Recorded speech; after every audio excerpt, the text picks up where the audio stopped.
اللہ اکبر نعرہ رسالت یا رسول اللہ نعرہ حیدری یا علی۔ مومنین و مومنات، ایک مومن پاکستان میں بیمار ہیں اور کافی کریٹیکل کنڈیشنز میں ہیں، ابھی ان کے لیے دعا کے لیے کہا گیا، تو آئے ام یجیب کی تلاوت کر دیجئے مل کے۔ اعوذ باللہ من الشیطان الرجیم، بسم اللہ الرحمن الرحیم۔ امن یجیب المضطر اذا دعاہ ویکشف السوء، امن یجیب المضطر اذا دعاہ ویکشف السوء، امن یجیب المضطر اذا دعاہ ویکشف السوء، امن یجیب المضطر اذا دعاہ ویکشف السوء، امن یجیب المضطر اذا دعاہ ویکشف السوء۔ پروردگار بحق محمد و اہل بیت محمد، ذکر عباس علیہ السلام کی طفیل پروردگار اس مومن کو شفائے کاملہ و عاجلہ عطا فرما۔ بآواز بلند تر صلوات۔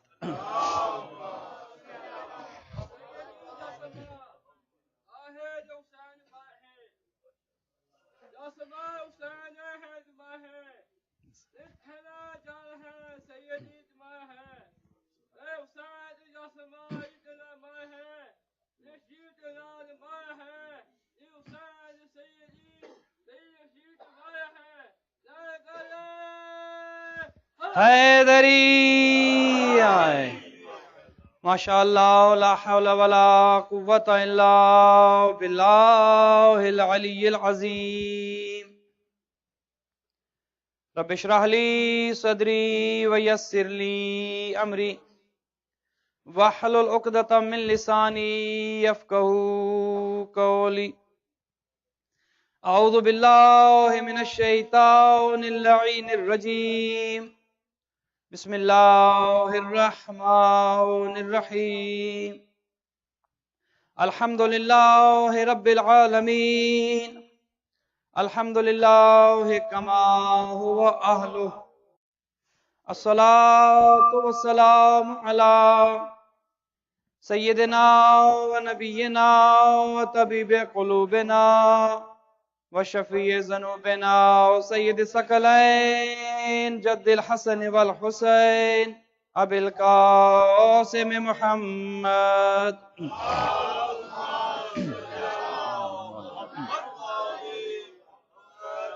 والصلاة والسلام علی اہل بیتہ الطیبین الطاہرین المعصومین الغر المیامین المنتجبین المکرمین الذین اذھب اللہ عنہم الرجس وطہرہم تطہیرا۔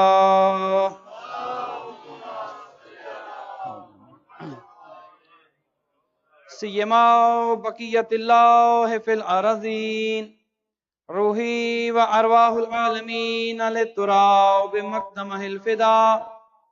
اما بعد فقد قال الرحمن فی کتاب الفرقان وقولہ الحق وہو اصدق القائلین۔ بسم اللہ الرحمن الرحیم۔ وَإِذِ ابْتَلَىٰ إِبْرَاهِيمَ رَبُّهُ بِكَلِمَاتٍ فَأَتَمَّهُنَّ قال انی جاعلک للناس اماما قال ومن ذریتی قال لا ینال عہد الظالمین۔ صلوات۔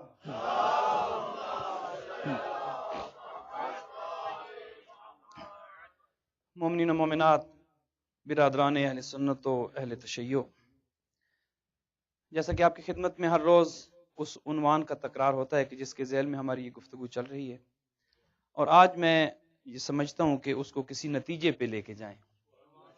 جو اتنے دنوں سے ہماری ایک گفتگو امامت کے حوالے سے اور امامت کے عنوان سے چل رہی تھی، تاکہ اس پہ کسی ایک نتیجے پہ ہم پہنچیں اور ہم یہ سمجھ سکیں کہ اتنے دنوں میں ہم نے یہ جو کچھ سمجھنے کی کوشش کی کہ امامت جو ہے اس کا مقام کیا ہے، امام کسے ہونا چاہیے، اور امامت کی ضرورت کیا ہے، تو آج اس حوالے سے یہ یوں سمجھیں کہ ایک تتمہ ہوگا، اور آج ہم انشاءاللہ کسی ایک نتیجے پہ پہنچیں گے۔ مجھے وقت کا بالکل احساس ہے، میں بالکل نہیں چاہتا کہ آپ کا یہ ماشاءاللہ اس سال جو سلسلہ شروع ہے جو وقت کی پابندی کا، میری وجہ سے اس میں کچھ حرج ہو، لیکن انشاءاللہ میری کوشش ہوگی کہ اس کو اپنے وقت میں ہم کسی ایک نتیجے تک پہنچ. ایک دفعہ بآواز بلند صلوات پڑھ دیجیے.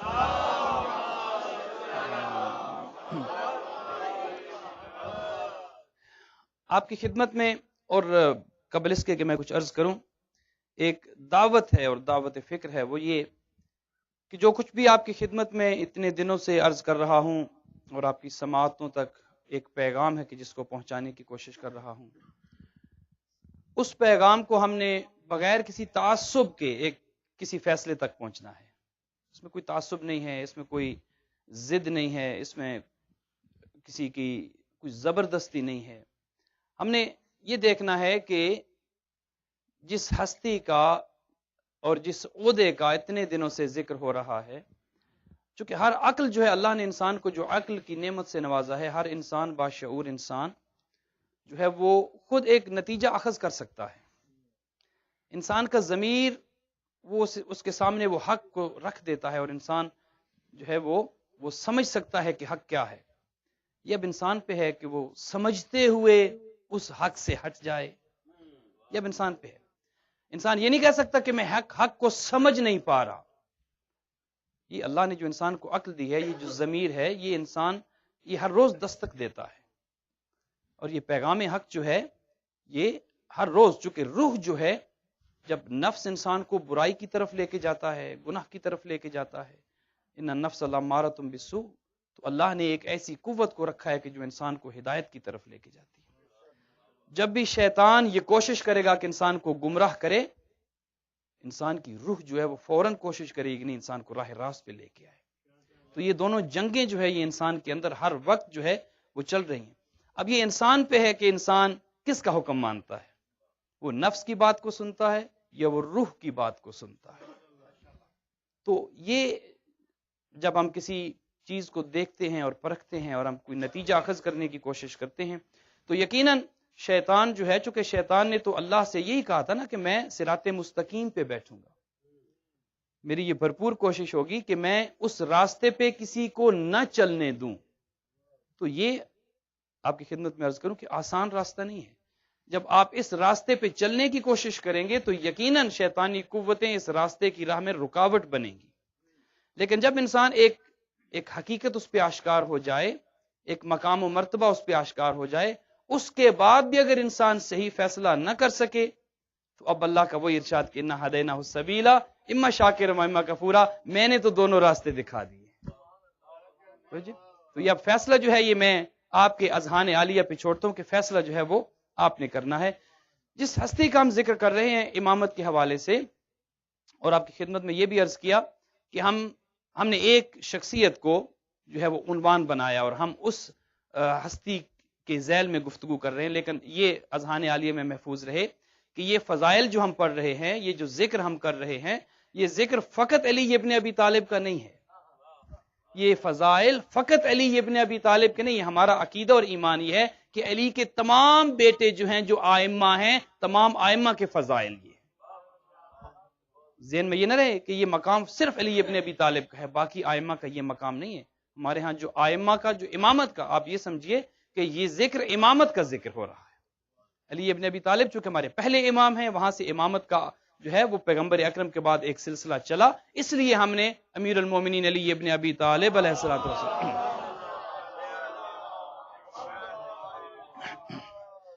تو یہ ہستی جو ہے، اللہ نے دین، چونکہ بنیادی مقصد کیا تھا انسان کو زمین پہ بھیجنے کا، اور یہ سلسلہ جو چلا، انسان زمین پہ آیا، تو یہ ایک ایکسیڈنٹ نہیں تھا. یہ ایسے نہیں کہ اچانک سے زمین بن گئی، جو سائنس کہتی ہے کہ یہ زمین و کائنات اور یہ جو سب کچھ بنا، یہ ایک سائنٹیفک ایکسپلوژن تھا جس کے نتیجے میں یہ کائنات بنی.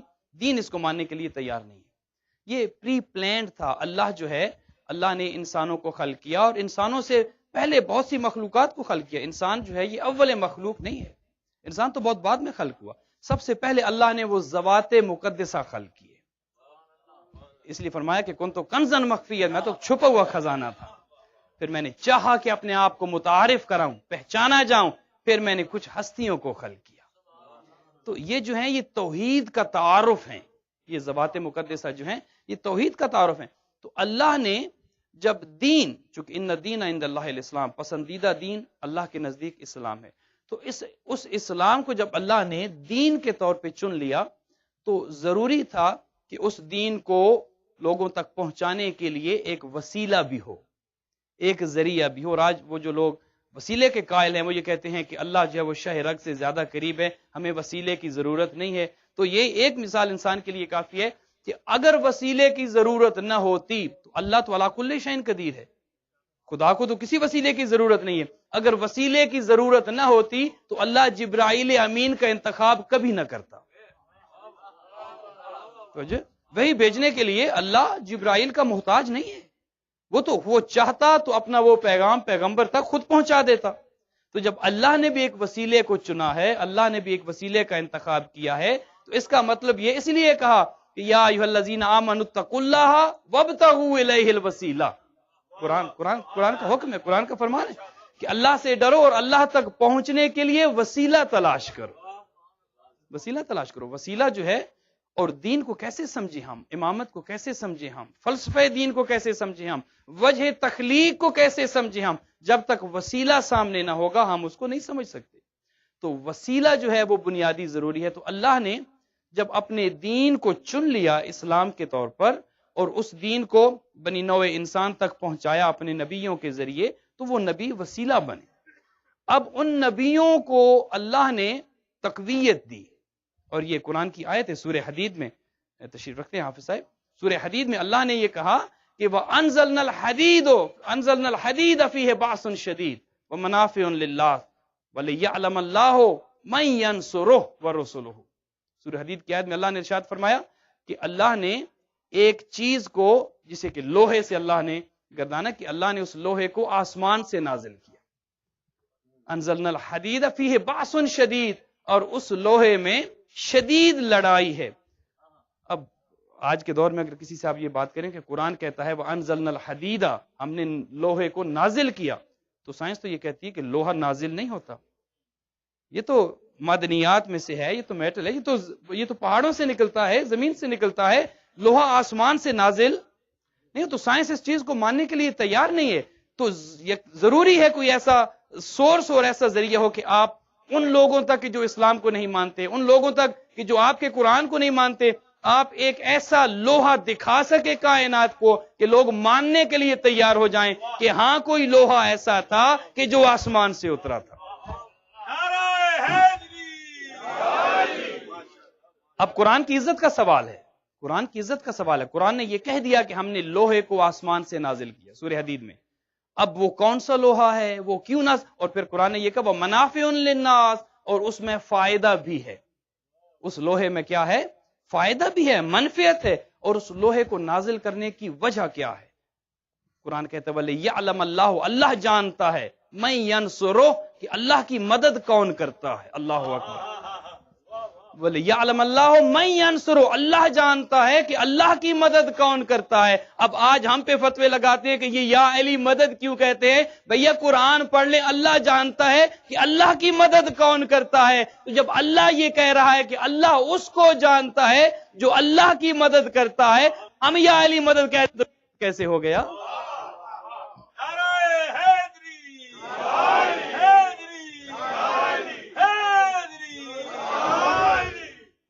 اللہ کی مدد کرتا ہے۔ اللہ کی مدد کیا مطلب؟ اللہ کے دین کی مدد کرتا ہے، اللہ کے پیغام کی مدد کرتا ہے۔ وہ ہستی کیا ہے کہ جو اللہ کے دین کی مدد کرے، اور فقط اللہ کے دین کی مدد نہیں، وَرُسُلُهُ، اور اس کے رسولوں کی مدد بھی کرتا ہے۔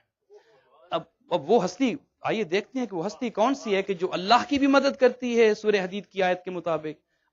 اللہ کی مدد، اس کو غلط نہ سمجھیے گا، اللہ کے دین کی مدد، کہ اللہ نے جو دین اسلام چن لیا، وہ ہستی وہ ہے کہ جو اللہ کے دین کی بھی مددگار ہے اور رسولوں کی بھی مددگار ہے۔ تو آئیے دیکھتے ہیں کہ وہ کون سی ہستی ہے کہ جسے اللہ نے چن لیا کہ وہ اللہ کے دین کی بھی مدد کرے، اور اس دین کو لے کے آنے والے نبی جب آئے ہیں تو ان نبیوں کا بھی مددگار ہو۔ اب ظاہری طور پہ اگر آپ دیکھیں تو ہمارے مولا متقیان علی ابن ابی طالب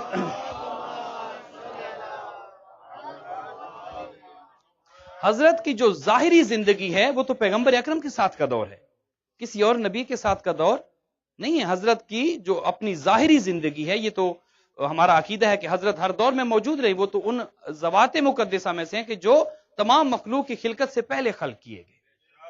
توجہ ہے؟ لیکن جو ظاہری زندگی ہے وہ تو آخری دور ہے، لیکن اللہ کہتا ہے کہ وہ ہستی وہ ہے کہ جو رسولوں کی بھی مددگار ہے۔ تو کل آپ کی خدمت میں عرض کیا تھا کہ یا علی مدد کو جو نبیوں نے کہا وہ خدمت میں پیش کروں گا، تو وہ نبی جتنے بھی نبی آئے جنہوں نے اللہ کے دین کو پہنچایا اور لوگوں کو کہا کہ اللہ کی وحدانیت کے قائل ہو جاؤ، چونکہ یہ پیغمبر اکرم کی حدیث بھی ہے کہ تمام نبیوں کے مددگار کا نام علی ابن ابی طالب ہے۔ فرماتے ہیں کہ سرن و علانیہ، علی نے تمام انبیاء کی مدد کی، چھپ چھپ کر بھی اور ظاہری بھی۔ اور فرماتے ہیں کہ میرے ساتھ جو ہے وہ پیغمبر اکرم نے میرے ساتھ علی، اور یہ علی جو ہیں مولا متقیان، یہ دعا کا نتیجہ ہے پیغمبر اکرم کی۔ وَجْعَلْنِي مِن لَّدُنْكَ سُلْطَانًا نَصِيرًا، پیغمبر نے مانگا تھا علی کو، اور فقط ہمارے نبی نے نہیں مانگا تھا، تمام انبیاء کی ہسٹری ہے۔ آپ دیکھیں کہ حضرت آدم کے جو ابو البشر ہیں، جو سب سے پہلے نبی ہیں، جو سب سے پہلے اللہ نے جس رسول کو منتخب کیا کہ میرے دین کو لوگوں تک پہنچائیں، ان کا نام ہے حضرت آدم۔ اب حضرت آدم جب اس دنیا میں آئے تو حضرت آدم کو ایک مقام پہ اتارا گیا زمین پر، بی بی حوا کو ایک مقام پہ اتارا گیا۔ اور تاریخ یہ کہتی ہے کہ حضرت آدم کا کام کیا، صبح ہوئی تو رونا، شام ہوئی تو رونا۔ تو پوچھا گیا، ملائکہ نے پوچھا کہ اے ابو البشر، اے اللہ کے نبی، آپ روتے کیوں ہیں؟ کہا حوا بہت یاد آ رہی ہے۔ چونکہ حضرت حوا کو ایک مقام پہ اتارا گیا، بہت عرصے کے بعد دونوں کا ملاپ ہوا، تو ملائکہ نے پوچھا کہ نبی ہو کہ چونکہ حوا زندہ ہے یا مر گئی ہے؟ تو حضرت آدم نے کہا کہ حوا تو زندہ ہے۔ اور ملائکہ نے عجیب، انہوں نے کہا زندہ نبی ہو کہ زندہ کو روتے ہو؟ اب آج ہم پہ جو کہتے ہیں زندہ کو روتے ہیں، تو جو سب سے پہلی شخصیت زندہ کو روئی اس کا نام حضرت آدم تھا۔ جب حضرت حوا مل گئی تو پوچھا آپ کیا کر رہے ہو؟ کہا اب انتظار کر رہا ہوں، حوا کے ملنے کا انتظار کر رہا ہوں۔ تو حضرت آدم نے جو سب سے پہلے دو کام کیے وہ دو، ایک تو زندہ کو روئے اور ایک انتظار کیا۔ اب آج کی دنیا کے لیے بہت بڑا پیغام ہے، جو زندہ کو روئے اور انتظار کرے، سمجھ لیں وہ آدم کی خالص نسل میں سے۔ تو سب سے پہلے دو کام حضرت آدم نے کیے، زندہ کو روئے اور انتظار کیا۔ تو جب ہوا مل گئی تو ہم نے پوچھا، میں نے کہا حضرت آپ کی مشکل آسان ہو گئی، تو آپ کی یہ مشکل کیسے؟ کہا ایک ہستی ہے جو چھپ چھپ کے مدد کرتی ہے۔ وہ جو کلمے پڑھائے گئے تھے، یا محمود بحق محمد، جب حضرت آدم کی توبہ قبول ہوئی تو یہ نام سکھائے گئے تھے، یا محمود بحق محمد و یا اعلی بحق علی و یا فاطر السماوات والارض بحق الفاطمہ و یا محسن بحق الحسن و یا قدیم الاحسان بحق حسین علیہ السلام۔ صلوات بآواز بلند پڑھنے۔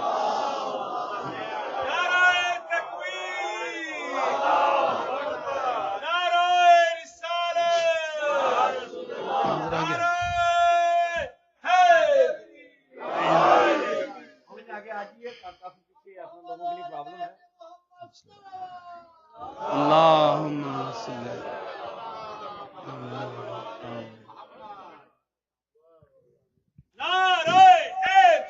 یا علی یا علی یا حق حیدر۔ تو سب سے پہلے جو مدد کی گئی وہ حضرت آدم کی تھی، ابو البشر کی۔ حضرت آدم کی مشکل آسان ہوئی ان ناموں کے صدقے میں، ان ذوات مقدسہ کے صدقے میں۔ اللہ نے بھیج دیا ان کے بعد ایک اور نبی، اور ان نبی کے ساتھ یہ ہوا کہ ان کی کشتی ایک بھنور میں پھنس گئی۔ ہم نے حضرت آدم سے پوچھا، ہم نے کہا حضرت آپ کی تو مشکل آسان ہو گئی، تو آپ ہمیں بتائیے کہ وہ کون سی ہستی ہے جو قرآن کہتی ہے کہ نبیوں کی مدد کرتی ہے چھپ چھپ کر، تو ہمیں بھی تو اس ہستی کا نام بتائیے۔ تو جواب آیا کہ میری مشکل حل ہو گئی، اب جو میرے بعد نبی آئے گا تم مجھ سے پوچھ لینا۔ اب اللہ نے بھیج دیا ایک اور نبی، ان کی کشتی جو ہے وہ سمندر کے اس بھنور میں پھنس گئی، تو انہوں نے ایک ہستی کا نام لیا، اللہ نے ان کی کشتی کو بھی پار لگا دیا۔ ہم نے پوچھا حضرت نوح سے کہ آپ کی کشتی جو ہے وہ پار لگ گئی، آپ کی کس نے مدد کی؟ کہا ایک ہستی ہے جو چھپ چھپ کے مدد کرتی ہے۔ ہم نے کہا ہمیں بھی تو اس ہستی کا نام بتائیے۔ کہا میری مشکل آسان ہو گئی، اب جو میرے بعد نبی آئے تم اس سے پوچھ لینا۔ اب اس کے بعد اللہ نے بھیج دیا ایک اور نبی، اس نبی نے اللہ کے دین کو پھیلانے کے لیے ایک ایسے شخص کے ساتھ ٹکر لے لی کہ جو اپنے آپ کو خدا کہتا تھا، خدائی کا دعویٰ کرتا تھا۔ جب حضرت ابراہیم گئے اس کے مقابلے میں اور اس کو کہا کہ یہ تمہارے خدا جو ہیں، جو تمہارے ہاتھوں کے بنائے ہوئے خدا ہیں، یہ خدا نہیں ہے، خدا تو وہ ہے جس نے تمہیں بنایا ہے۔ تو اس نے کہا نہیں، ابراہیم کو آگ میں ڈال دو۔ میں اس پہ بہت سوچا، میں نے کہا اس نے یہ کیوں نہ کہا کہ حضرت ابراہیم کو تلوار سے مار دو، انہیں خنجر سے مار دو، انہیں کسی اور ہتھیار سے مار دو، یہ کیوں کہا کہ آگ میں ڈال دو؟ سمجھ یہ آئی کہ جب کفر اور باطل حق کا مقابلہ نہیں کر سکتا تو آگ لے کے آنا اس کی پرانی عادت۔ جب حق کا مقابلہ نہیں ہو سکتا، جب دلیل نہیں رہتی انسان کے پاس، جب لاجک نہیں رہتی، تو آگ میں ڈال دیا گیا۔ اور وہ فرعون جو کہ دیکھ رہا تھا ایک بلندی سے، اس نے دیکھا کہ جب حضرت ابراہیم کو ڈالا گیا تو حضرت ابراہیم نے، جب وہ جبرائیل آئے اور وہ واقعہ آپ کی نظر ہے، میں زیادہ اس پہ وقت نہیں لوں گا، تو ایک ہستی تھی کہ جس نے چھپ چھپ کے مدد کی ابراہیم کو، وہ آگ گلزار ہو گئی۔ تو پوچھا گیا حضرت ابراہیم سے کہ آپ کی مدد کس طرح ہوئی، آپ کی یہ مشکل کس نے آسان کی؟ تو کہا ایک ہستی ہے جو چھپ چھپ کے مدد کرتی ہے۔ تو حضرت ابراہیم کی مدد بھی ہوئی۔ اس کے بعد اللہ نے بھیج دیا ایک اور نبی، اس نبی نے، باقی اکیلے آئے تھے، وہ حضرت اپنے ساتھ ڈنڈا لے کے آئے تھے۔ تو جب فرعون کے پاس دلیل نہ رہی، فرعون کے جادوگروں نے ان رسیوں کو سانپ بنا دیا، اور جب حضرت موسیٰ نے اپنا عصا ڈالا تو وہ اژدہا بن گیا، وہ تمام سانپوں کو کھا گیا، فرعون کے بل نکل گئے، فرعون گھبرا گیا، پریشان ہو گیا۔ میں نے پوچھا حضرت موسیٰ فرعون کیوں ڈر گیا؟ کہا چپ کرو، خاموش ہو جاؤ، ہم بڑے بڑے فرعونوں کو ایسے ہی سانپ دکھا کے ڈراتے ہیں۔ تو جو ہے، تو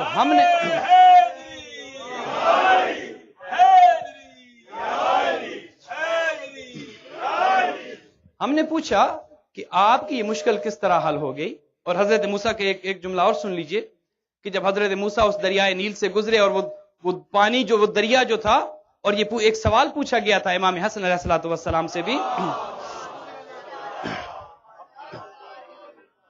ایک سائل جو تھا وہ زکوٰۃ لے کے آیا ایک دور میں، اور اس نے کہا زکوٰۃ اس کو دوں گا، میرے پاس 10 سوال ہیں، جو ان 10 سوالوں کا جواب دے دے گا، بادشاہ نے کہا کہ زکوٰۃ اس کو دے دینا۔ وہ ایک شخصیت کے سامنے ہے، انہوں نے کہا پوچھئے۔ اس نے پہلا سوال پوچھا، انہوں نے کہا نہیں مشکل ہے، یہ آج کل جو یہ ہمارے بچے ماشاءاللہ جو یہاں پہ بیٹھے ہیں، تو اگر آپ جائیں بعض اوقات تو ایک آپ کو آپشنز دی جاتی ہے، 10 سوالوں میں سے 5 حل کرنے ہیں، پہلا مشکل ہے، دوسرے پہ آ جائیں، دوسرا مشکل ہے، انہوں نے پہلا سوال پوچھا کہ یہ آنکھ کا پانی نمکین کیوں ہے اور منہ کا پانی میٹھا کیوں ہے؟ انہوں نے کہا نیکسٹ، اگلا پوچھو، یہ مشکل لگ رہا ہے۔ اس نے کہا دوسرا سوال یہ ہے، 10 سوال تھے، دوسرا سوال یہ ہے کہ وہ کون سی ایسی جگہ ہے جہاں پہ اول سے لے کے آخر تک سورج فقط ایک دفعہ چمکا ہے؟ انہوں نے کچھ دیر سوچا، انہوں نے کہا نیکسٹ۔ انہوں نے کہا یہ کوئی طریقہ نہیں ہے، آپ بتائیں۔ انہوں نے کہا اچھا مجھے اس کی سمجھ نہیں آتی، فلاں شخصیت کے پاس جاؤ۔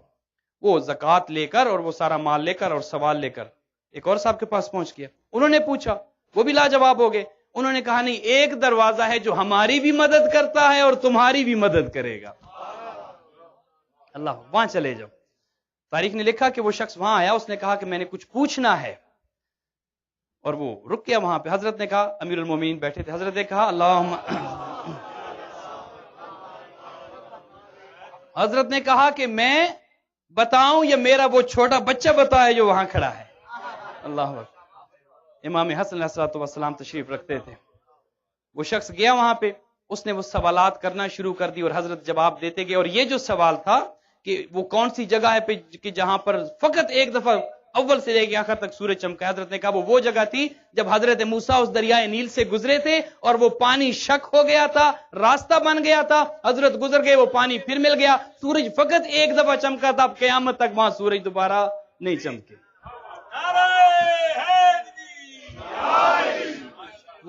پھر حضرت نے اس کا سوال بتایا کہ آنکھ کا پانی نمکین کیوں ہے؟ حضرت نے کہا آنکھ چونکہ چربی ہے اس لیے آنکھ کا پانی ہے۔ وہ بتاتے گئے، اور وہ سائل جو تھا وہ جاتے ہوئے کہنے لگا کہ اللہ جانتا تھا کہ نبوت و امامت کو کس خاندان میں رکھنا ہے۔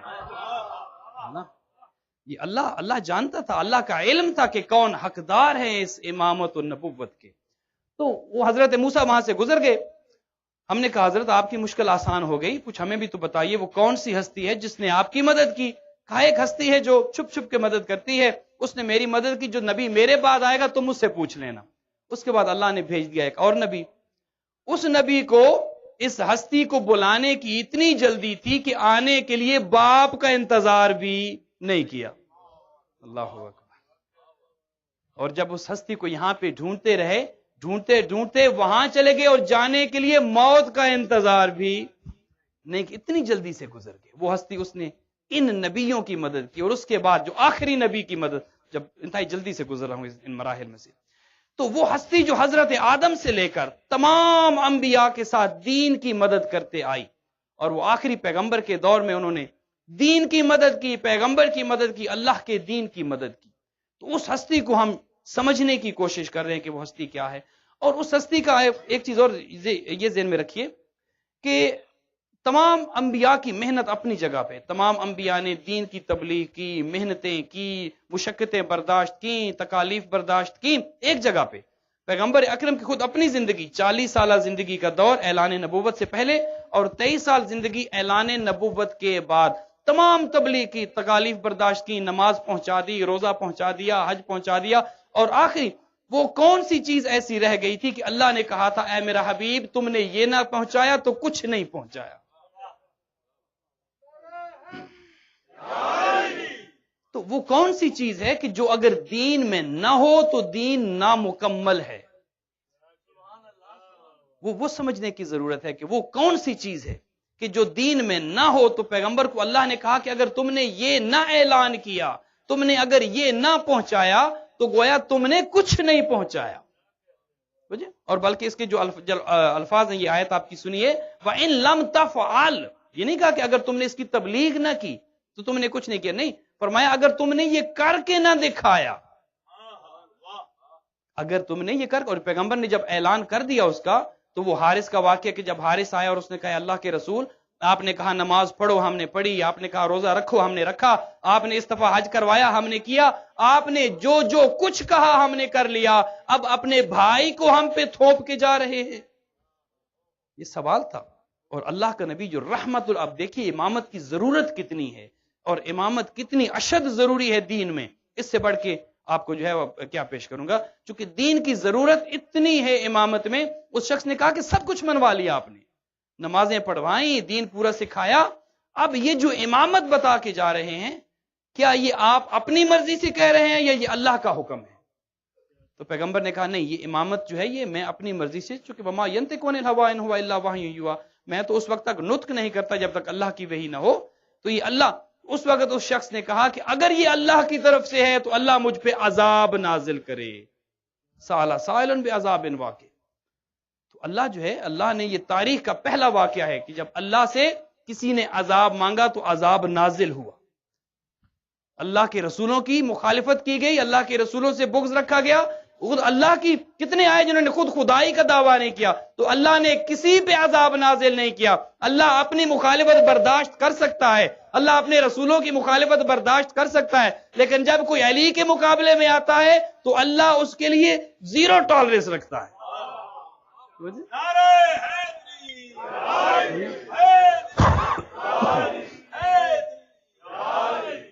اللہ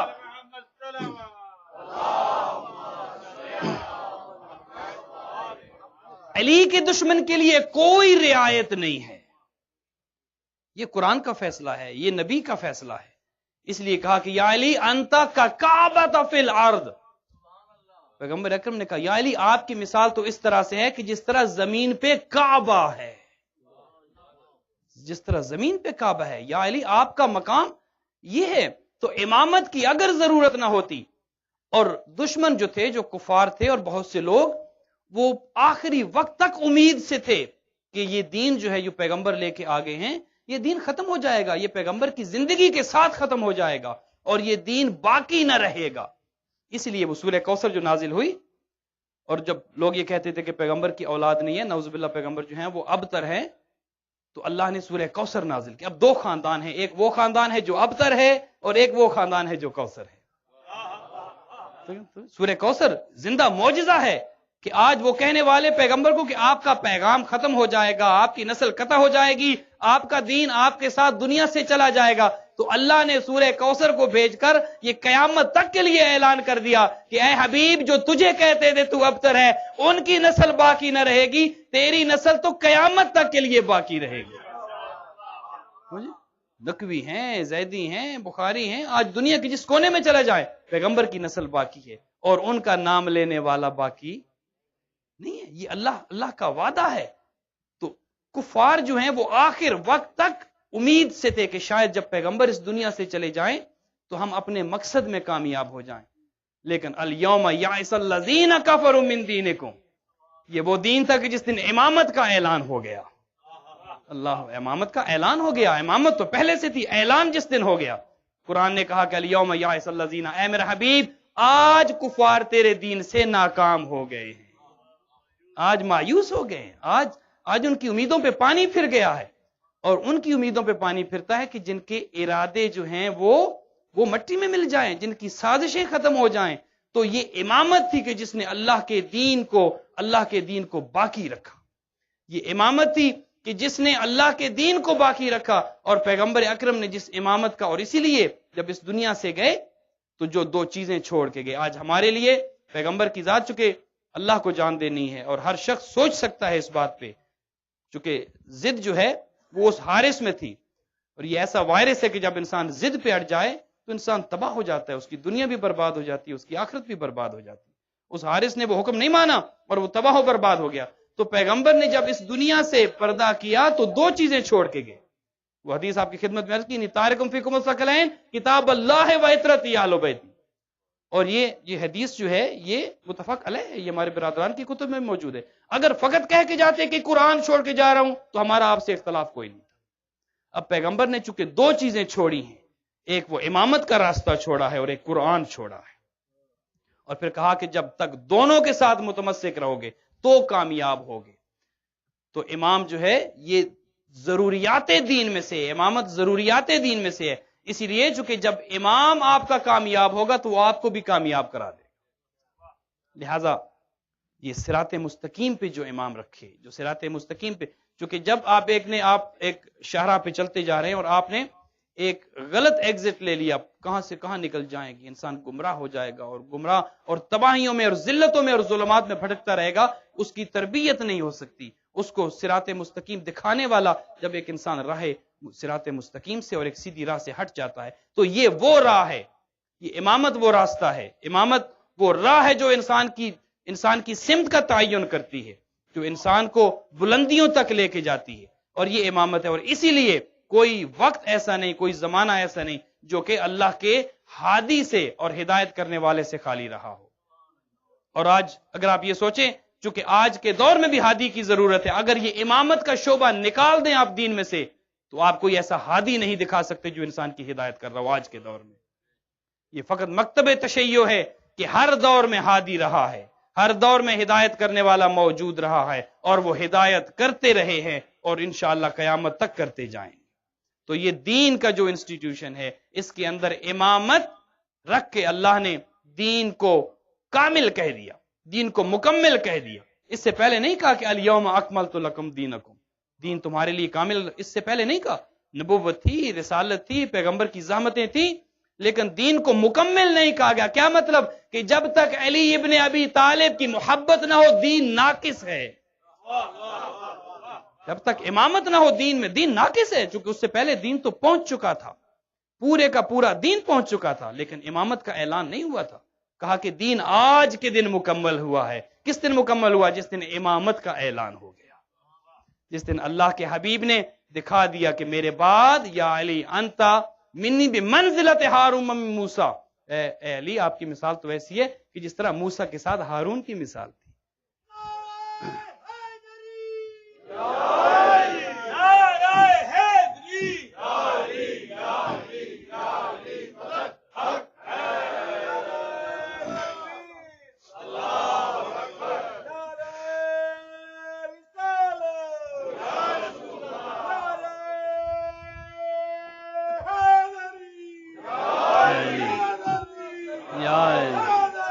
یا جزاک اللہ، سلامت رہے۔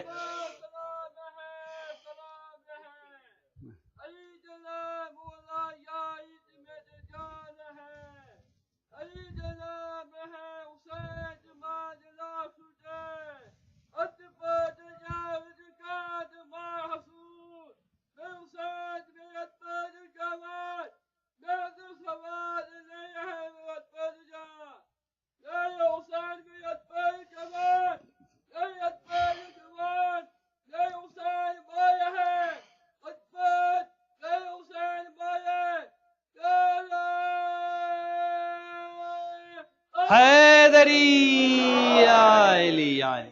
اور کوئی یہ نہ سمجھے کہ ہم معاذ اللہ علی کو بڑھاتے ہیں، یہ ہمارے بس کی بات نہیں ہے. علی کو اللہ نے چنا، علی کو اللہ نے علی بنایا.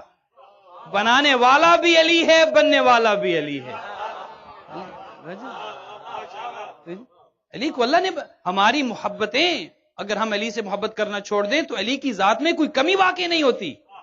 ہماری محبتیں علی کے مقام میں اضافہ نہیں کرتی. کوئی علی کو مانے علی تب بھی علی ہے، کوئی علی کو نہ مانے علی تب بھی علی ہے. کسی کے ماننے سے علی بڑھتا نہیں ہے، کسی کے نہ ماننے سے علی گھٹتا نہیں ہے. قسم اللہ کی ساری دنیا علی کو مان لے، علی کا ساری دنیا علی کو چھوڑ دے، علی کا جاتا کچھ نہیں، اور جسے علی چھوڑ دے اس کا رہتا کچھ نہیں.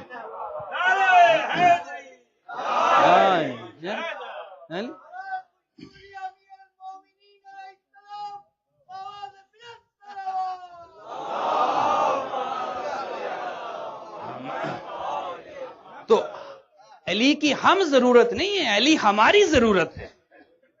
ہم علی سے محبت رکھتے ہیں، ہم علی کو امام مانتے ہیں، تو اس کا علی پہ اثر نہیں ہوتا، اس کا ہماری ذات پہ اثر ہوتا ہے. یہ ہماری نجات کا ذریعہ ہے. محبت علی نجات کا ذریعہ ہے. محبت علی ہماری نجات کی ضامن ہے. اور میں آپ کی خدمت میں ہر روز یہ عرض کر رہا ہوں کہ ہمیں اپنے اعمال پہ کوئی تقیہ نہیں ہے، اعمال پہ کوئی گھمنڈ نہیں ہے، اعمال پہ کوئی بھروسہ نہیں ہے، چونکہ کوئی عمل قبول نہیں اس وقت تک جب تک محبت آل محمد نہیں ہے. تو یہ ولایت آل محمد، یہ اعمال کی قبولیت کی دلیل ہے. تو جن اعمال سے اس ولا کو نکال دیں، جس دین سے امامت کو نکال دیں، جس دین میں سے علی کی محبت کو نکال دیں، وہ دین کھوکھلا دین ہے، اس دین میں جان نہیں ہے، اس دین میں روح نہیں ہے. تو یہ امامت جو ہے، یہ علی کی محبت جو ہے، یہ دین کی جان ہے، دین کی جان ہے. اور جس دین میں علی نہیں ہے، اس دین کا جو ہے، وہ اس دین پہ ہمارا سلام، اس اسلام پہ ہمارا سلام. جس اسلام میں بغض علی ہے، اس اسلام میں روح نہیں ہے. یا علی حب کا ایمان و بغض کا نفاق. یا علی اسلام اور دین تو آپ کی محبت کا نام ہے، پیغمبر کی حدیث ہے. اور یا علی منافقت کیا ہے، نفاق کیا ہے؟ یا علی آپ کے بغض کا نام نفاق ہے.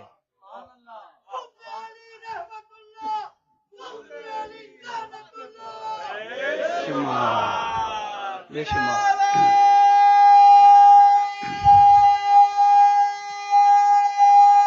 حیدری.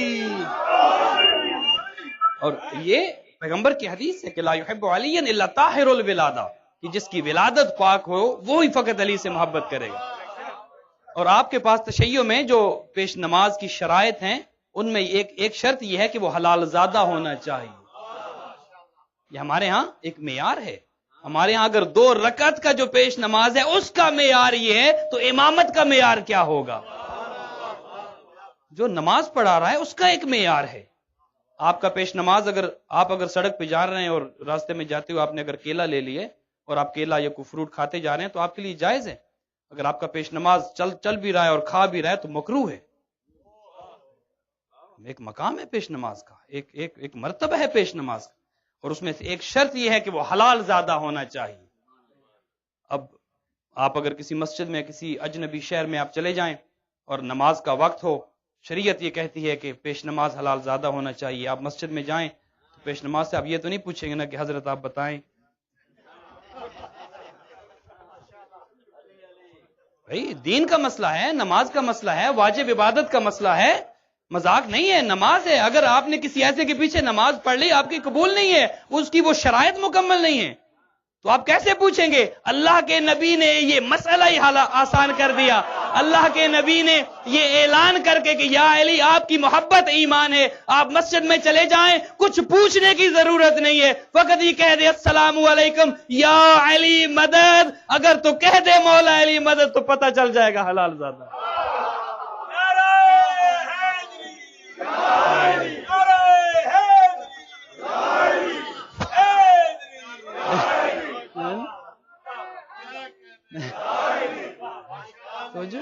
پیغمبر نے یہ مسئلہ. اور خود اصحاب رسول یہ بتا گئے، پیغمبر کے بعد اصحاب رسول خود یہ بتا گئے کہ پیغمبر کے جانے کے بعد ہم منافقوں کے چہروں کو دیکھ لیا کرتے تھے بے ولایت علی ابن ابی طالب، تو ان کے سامنے علی کا ذکر کرتے، اگر تو چہرہ کھل اٹھتا، اگر تو چہرہ خوش ہو جاتا، اگر تو مسکراہٹیں آ جاتی، ہم سمجھ جاتے یہ مومن ہے، اور جس کے چہرے پہ 12 بج جاتے ہم سمجھ جاتے یہ منافق۔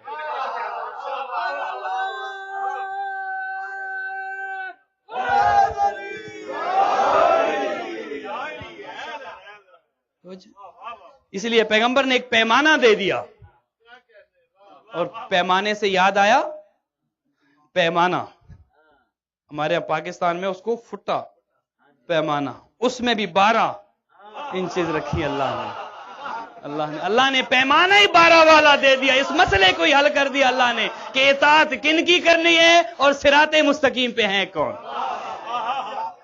اللہ نے ایک پیمانہ، اور خود امامت کا ذکر قرآن پورے میں 12 مرتبہ آیا ہے۔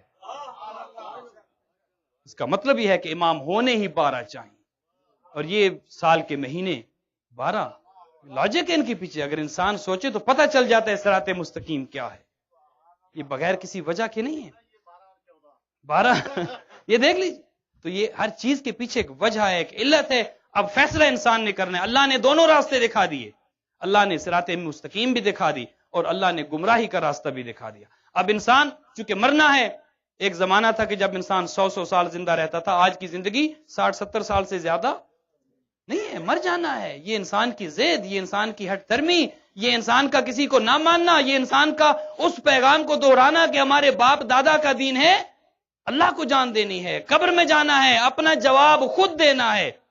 ماں باپ نے ہمارا جواب نہیں دینا، ہم نے اپنی اولاد کا جواب نہیں دینا، ہر شخص نے اپنا جواب خود دینا ہے۔ اور جب پوچھا جائے گا من اماموں کا، اللہ اکبر اللہ اکبر، یہ سوال مذاق نہیں ہے، قبر میں سوال ہوگا، اور قبر میں فقط عقیدہ پوچھا جائے گا، فقط عقیدہ پوچھا جائے گا، اور عقیدہ اگر آپ کا ٹھیک رہا تو اس کے بعد عمل کی نوبت آئے گی، لیکن اگر من اماموں کے پہ آپ کو فارغ کر دیا گیا تو اس کے بعد یہ ہماری نمازیں، یہ ہمارے روزے، یہ ہمارے حج و زکوٰۃ یہ کسی کام کے نہیں ہیں، چونکہ تمام اعمال کی قبولیت کا علی ابن ابی طالب کی ولایت پہ دار و مدار ہے۔ یہ ہے امامت۔ علی کی محبت جس دین میں نہیں ہے اس دین میں جان نہیں ہے، جس دین میں امامت نہیں ہے اس دین میں جان نہیں ہے، جس مذہب میں امامت نہیں ہے اس مذہب میں جان نہیں ہے۔ تو یہ اللہ کے حبیب نے امامت کو رکھ کے دین پہ بہت بڑا احسان کیا۔ اور آپ دیکھ لیجئے، اگر دین پہ کوئی وقت آیا، آپ کے سامنے تاریخ ہے، کوئی ضد نہیں ہے، کوئی کسی کے ساتھ زبردستی نہیں ہے، کوئی اپنی سوچ کو کسی پہ زبردستی، کوئی کچھ نہیں ہے، یہ آپ کے سامنے ہے، آپ تاریخ اٹھا کے دیکھ لیجئے کہ کون ہے کہ جب دین پہ کام آیا، دین پہ وقت آیا، کس نے دین کی نصرت کی، جب دین پہ مشکل پڑی کون خاندان کون سا تھا، وہ کون تھے کہ جنہوں نے دین کی نصرت کی، اور وہ کون تھے جنہوں نے دین سے فائدہ حاصل کیا، دین کی نصرت نہیں کی۔ 2 خاندان آپ کے سامنے ہیں، اور یہ تاریخ کا مطالعہ آپ کیجئے، آپ کو پتہ چل جائے گا کہ کون گھرانہ کون سا ہے وہ کہ جنہوں نے دین کی نصرت کی، جنہوں نے اپنا سب کچھ قربان کر دیا، اللہ کے دین کو باقی رکھا، جنہوں نے اپنی جانیں قربان کر دی۔ جان سے بڑھ کے کیا ہے؟ انسان کو سب سے عزیز ہے جان۔ تو جب انسان اپنی جان کو ہتھیلی پہ رکھتا ہے فقط اللہ کے لیے، اور اللہ کے دین کے لیے انسان اپنے آپ کو قربان کرتا ہے، اور اپنے عزیزوں کی قربانیاں بہت مشکل ہوتی ہیں۔ ہمارے گھر میں اگر کوئی ہمارا عزیز، ہمارا بھائی، بیٹا، ہمارا بچہ، اگر کسی کا انتقال ہو جائے تو برداشت نہیں ہوتا۔ یہ خونی رشتے اتنے قیمتی رشتے ہوتے ہیں، کیا سلام پیش کروں میں حسین ابن علی کی عزت و عظمت پر کہ اپنے بھتیجوں کو قربان کر دیا، اپنے بھانجوں کو قربان کر دیا، اپنے بیٹوں کو قربان کر دیا، اور پھر اس کو قربان کر دیا کہ جس کے آسرے پہ علی کی بیٹیاں مدینہ سے نکلی تھی۔ اللہ اکبر۔ عباس ابن علی کی قربانی کوئی عام قربانی نہیں ہے۔ حضرت عباس ابن علی ابن ابی طالب کی ذات جو ہے، عباس کسے کہتے ہیں؟ پہلے سمجھیے عباس کسے کہتے ہیں۔ عباس کا مطلب کیا ہے؟ عباس عربی زبان کا لفظ ہے، اور شیر کے لیے عربی میں بہت سے القاب اور اس کے شیر کے لیے بہت سے ناموں کو استعمال کیا گیا ہے۔ کہتے ہیں کہ شیر جب اپنی کچھار میں اپنے پاؤں کو سمیٹ کر بیٹھا ہوتا ہے تو اس کو اسد کہتے ہیں، اور جب وہ شیر اپنی کچھار سے نکلتا ہے اور ٹہلنا شروع کر دیتا ہے تو عربی میں شیر کی اس حالت کو زرغام کہتے ہیں. اور وہ شیر جب ٹہلتے ٹہلتے اور چلتے چلتے کسی خاص سمت میں گھورنا شروع کر دیتا ہے تو عربی میں شیر کی اس حالت کو غضنفر کہتے ہیں. اور وہی غضنفر جب چلتے چلتے کسی خاص سمت میں دیکھ کے دھاڑے مارنا شروع کر دے اس کی اس حالت کو زرغام کہتے ہیں. اور وہ شیر جب دھاڑے مارتا ہوا چلتا ہے اور اپنے شکار پہ حملہ کر دیتا ہے اس کی اس حالت کو حمزہ کہتے ہیں. اور وہ حمزہ جب اپنے شکار پہ حملہ کر دیتا ہے اور حملہ کر کے اپنے شکار کو دبوچ لیتا ہے اور اتنا دبوچ لیتا ہے کہ شکار کی سانس نہیں نکل سکتی اس کی اس حالت کو عباس کہتے ہیں. وہ جری، وہ بہادر، وہ مرد مجاہد، وہ عباس اس ہستی کا نام ہے. عباس کوئی معمولی ہستی کا نام نہیں ہے. حضرت عباس کے جس کے حوصلے پہ، جس کے آسرے پہ، جس کے سہارے پہ علی و بطول کی بیٹیوں نے مدینہ چھوڑا، اس عباس کا مقام ہم کیا سمجھ سکتے ہیں؟ وہ کون سا عباس ہوگا کہ جس کے سہارے خود حسین ابن علی جس پہ تقیہ کر رہے تھے، خود حسین ابن علی نے کہہ دیا عباس تو میرا زور کمر ہے، امامت کا زور کمر. حضرت عباس جس کے سہارے علی و بطول کی بیٹیوں نے مدینہ چھوڑ دیا اور وہ ہر شہید کے جانے سے پہلے کہتے رہے مولا مجھے جانے کی اجازت دے، مولا مجھے جانے کی اجازت دیں. جب بھی اجازت مانگی تاریخ نے لکھا کہ حسین ابن علی نے کہا عباس تو میرا سالار لشکر ہے، عباس اگر تو چلا گیا تو جنگ ختم ہو جائے گی، عباس تو علم بردار لشکر ہے، تیرے تو ہاتھ میں علم ہے. وہ عباس ابن علی کہتے ہیں تاریخ میں کہ جب ایک خیام کے پاس سے گزر رہے ہیں تو حضرت نے وہ خیمہ تھا کہ جہاں پہ پانی کی مشکیں رکھتے تھے اور پانی کا سٹاک ہوتا تھا اس خیمے کے اندر. روز عاشور جب اس خیمے کے پاس سے گزرے تو حضرت نے اس خیمے کے اندر جھانک کے دیکھا ایک عجیب عالم تھا. 60 یا 70 بچے تاریخ نے لکھے جو اپنی خشک زبانوں کو خشک مشکیزوں پہ رکھ کے رو رہے تھے اور بلبلا رہے تھے. حضرت سے برداشت نہ ہوا، آئے تھے مولا کے پاس، مولا کیا آپ بھی مجھے لڑنے کی اجازت نہیں ہے؟ کیا آپ بھی مجھے جانے کی اجازت نہیں ہے؟ تاریخ نے لکھا کہ جاتے رہے، قربان ہوتے رہے. جب بھی مولا نے پوچھا کہا عباس تو میرا زور کمر ہے، عباس تو سالار لشکر ہے. ایک مقام وہ آ گیا کہ ایک بچی آ گئی، کہا چچا جان بچے مر رہے ہیں پیاس کی وجہ سے، بچوں کی حالت غیر ہو رہی ہے. کہا مولا آپ بھی اجازت نہیں ہے. کہا عباس اگر جانا ہے تو پانی لینے کے لیے چلے جاؤ، لڑنے کی اجازت نہیں ہے. میں کہتا ہوں اگر حضرت عباس کو لڑنے کی اجازت مل جاتی. اور جب نافع بن حلال نے پوچھا تھا نا ایک شب میں کہ جب پوری شب عاشور جب خاندان رسالت عبادت میں مصروف تھا، تاریخ نے لکھا کہ ہر خیمے سے عبادت کی آواز آ رہی تھی. ایسے عالم میں حضرت عباس گھوڑے پہ سوار ہیں اور خیموں کا طواف کر رہے ہیں. نافع نے پوچھا تھا کہ اے عباس کیا تم عبادت نہیں کر رہے ہو؟ آج کی رات آخری رات ہے، عباس تم تسبیح نہ کرو گے؟ عباس تم نماز نہ پڑھو گے؟ تم تلاوت قرآن نہ کرو گے؟ تو کہا ہاں آج عبادت کی رات ہے، لیکن نافع یہ بھی تو سن لو آج زہرا کی بیٹیوں کی بھی امن کی آخری رات ہے. کل علی و بطول کی بیٹیاں، آج عباس زندہ ہے، علی و بطول کی بیٹیاں اطمینان سے، ہاں ہمارا بھائی زندہ ہے. اور حضرت عباس کو مانگا تھا علی ابن ابی طالب نے اسی دن کے لیے. اور حضرت عباس پوچھتے رہتے تھے، جب بھی کوئی پوچھتا تھا اور بی بی جناب ام البنین یاد کراتی رہی ساری زندگی عباس کیا تجھے پتا ہے علی نے تجھے کیوں مانگا ہے؟ کیا تجھے پتا ہے علی نے تجھے کیوں مانگا ہے؟ یہ وہ پیغام تھا جو حضرت عباس کے ذہن میں نقش تھا اور کبھی بھی امام کو بھائی کہہ کے نہیں پکارا. یہ پتا تھا کہ میں قربان ہونے کے لیے ہوں، میں تو امام کی قربانی ہوں، میں تو اپنی جان کو قربان کرنے کے لیے ہوں. اب وہ پانی کا مشکیزہ لیا، کاش کی اجازت مل جاتی جنگ کی تو وہ لشکروں کے لشکر حضرت قتل کر دیتے ان کو، لیکن اجازت نہیں ملی. ایک مشکیزہ ملا کہ جس میں فقط یہ کہ بچوں کے لیے پانی لے کے آ جاؤ. تاریخ نے لکھا کہ ایک علم تھا ہاتھ میں اور ایک نیزہ تھا. حضرت عباس آئے پانی کے لیے. تاریخ میں اب دو روایتیں، ایک تو یہ ہے کہ جنگ ہوئی اور حضرت نے کشتوں کے کشتے لگا دیے.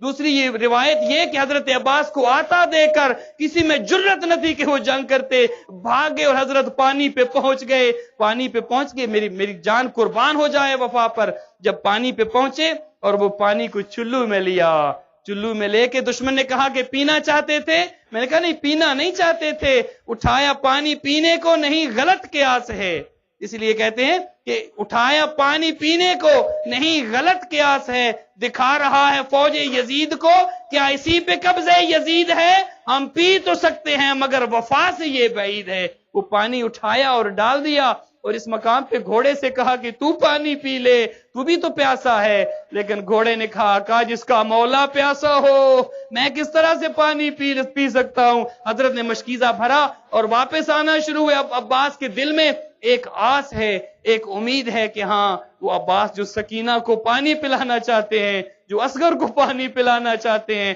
جنگ تو کی نہیں، مشکیزے کو بھر لیا۔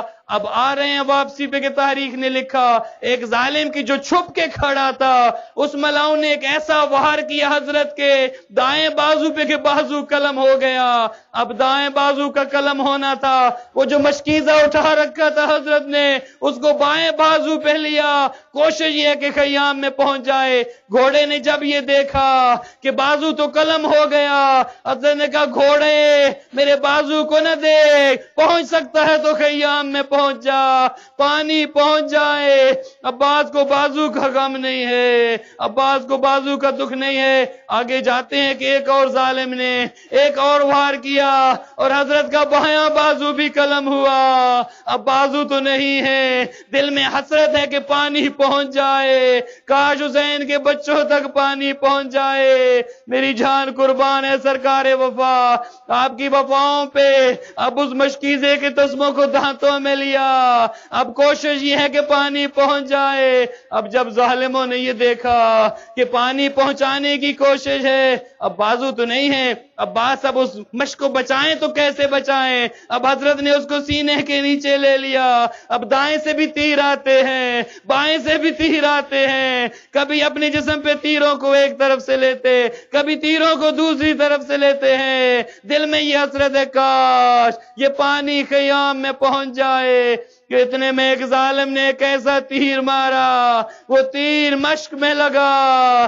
اب تیر کا لگنا تھا، پانی نہیں بہا، عباس کی آس ختم ہو گئی، عباس کی امید ختم ہو گئی۔ ایک ظالم نے گرز مارا، اب حضرت زین فرض پہ باقی نہ رہ سکے، حضرت نے زین چھوڑی، ادھر حسین ابن علی نے ٹیلا چھوڑا۔ اب تین منظر ہیں عزادارو، ایک وہ منظر کہ جب عباس لڑائی کر رہے ہیں، دوسرا منظر وہ ہے کہ جہاں حسین ابن علی ٹیلے پہ بیٹھے ہیں، اور ایک تیسرا منظر بھی تو ہے کہ جہاں بچوں نے خالی جامعاتوں میں اٹھا رکھے اور وہ بچے آتے اور کہتے سکینہ تمہارے چچا پانی لے کے آئیں گے تو ہمیں دو گی کیا؟ بی بی کہتی ہے میں تم سے وعدہ کرتی ہوں پانی پہنچ جائے میں تمہیں اصغر سے پہلے پانی پلاؤں گی، اپنے بھائی کو بعد میں دوں گی، تمہیں پانی پہلے دوں گی۔ ادھر سے علم جھکتا تھا، ادھر سے حسین مولا کی کمر جھکتی تھی۔ وہ وقت آیا کہ عباس نے زین چھوڑ دی، عباس آپ کی وفاؤں پہ قربان، وہ زین کا چھوڑنا تھا۔ آواز دی مولا ادرکنی، اے مولا آئیے۔ اب ایک آنکھ میں تیر لگا تھا، امام مظلوم آتے ہیں، عباس کے سر کو اپنے زانو پہ رکھا، کیا دیکھتے ہیں کہ عباس کی آنکھوں میں آنسو ہے۔ کہا عباس تو بہادر ہے، تو کیوں رو رہا ہے؟ کہا مولا ایک آنکھ میں تیر لگا ہے، دوسری آنکھ میں خون بھرا ہے، میں چاہتا ہوں آپ کی زیارت کر لوں، میں آپ کی زیارت نہیں کر سکتا، مولا میری آنکھ سے تیر نکال لے۔ مولا یہ زحمت بھی نہ دیتا، اگر عباس کے بازو ہوتے آپ کو اتنی تکلیف بھی نہ دیتا۔ اب حضرت نے وہ تیر نکالا، کہا عباس رو کیوں رہے ہو؟ عباس رونے کا سبب کیا ہے؟ کہا آقا فقط اس لیے رو رہا ہوں، آج میں نے زین چھوڑی، آپ میرے سرہانے آ گئے، آپ نے میرا سر اٹھایا اپنے زانو پہ رکھا، ابھی کچھ ہی دیر کے بعد مولا آپ بھی زمین پہ آئیں گے، نہ تو میں ہوں نہ تو اکبر ہے، مولا آپ کا سر کون اٹھائے گا؟ میں کہوں گا عباس آپ نے وفا کی حد کر دی. شاید ایک بی بی آ جائے جو کہے میرا حسین میں نے تو تجھے چکیاں پیس کے پالا تھا, میں نے تجھے چکیاں پیس کے. اور عزیزانو ایک روایت اور سن لے, آپ کی زحمتوں کو تمام جو آنکھ عباس کے غم میں رو رہی ہے, کبھی کسی دنیاوی غم میں نہ رو. یہ وہ شہید ہے کہ جس پہ علی کی بیٹیوں کو بڑا مان تھا. بھائیوں پہ بڑا مان ہوتا ہے, علی کی بیٹیوں کو بڑا مان تھا. بہت آرام سے سوتی تھی جب تک عباس زندہ تھے. جس دن عباس نہ تھے اس کے بعد زہرا کی بیٹیاں سو نہ سکی تھی. عباس وہ ہستی ہیں. عباس, تاریخ نے لکھا کہ جب 11 محرم کو تمام شہداء کے سروں کو نیزے پہ رکھا گیا, دیکھا گیا تو ایک سر کم تھا, وہ سر عباس کا سر تھا. دیکھنے والوں نے لکھا کہ ایک کپڑے میں عباس کے سر کو باندھا گیا تھا, باندھ کے گھوڑے کی گردن میں لٹکایا گیا. علماء نے لکھا ہے کہ اس کی وجہ یہ تھی کہ عباس کا سر زخمی اتنا تھا کہ نیزے پہ چڑھ نہ سکتا تھا. کپڑے میں باندھ کے گھوڑے کی گردن میں باندھا گیا. وہ گھوڑا جہاں جہاں سے گزرتا تھا زمین عباس کے سر کے بوسے لیتی تھی. میری جان قربان ہو جائے, اے سرکار وفا, آپ نے وفا کی حد کر دی.